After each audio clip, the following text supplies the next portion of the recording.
คนคมคนนิยมมันแบ่งออกได้5ประเภทเด้ประเภทแรกก็คือคมด้วยคำเว้าที่แดกดันเว้าแดกดันเฮาทุกสิ่งทุกอย่าง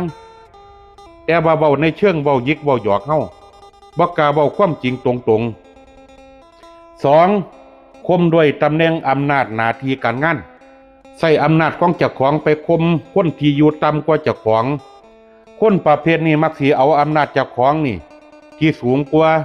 ไปเว้าคมเขาให้มันต่ำลงเพราะว่าฮู้จักว่าจังใดเขาก็สู้เจ้าของบ่ได้มันก็ลองมาสู่ถ้าแม่ถ้าบ่อยากมีปัญหาการคมคนประเภทที่3ก็คือประสบการณ์เอาประสบการณ์เก่าๆของเจ้าของมาเว้าคมเขาอ้างว่าเจ้าของนี่ผ่านประสบการณ์มาทุกสิ่งทุกอย่างเว้าเพื่อหยังเว้าเพื่อปิดโอกาสกับดูถูกคนรุ่นใหม่4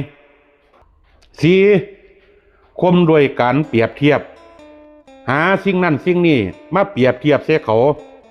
เพื่อสิยกให้เจ้าของให้มันสูงขึ้นแล้วก็เหยียบเขาให้ต่ำลงข้อที่5ข้อสุดท้าย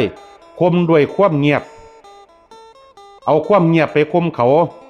เฮ็ดหน้าบูดหน้าตึงหน้าบึ้งใส่เขาเฮ็ดหน้าบ่พอใจเขาบางเทียเอาหางตานี่กัดจิกเขาประมาณว่ากูบ่สนใจมึง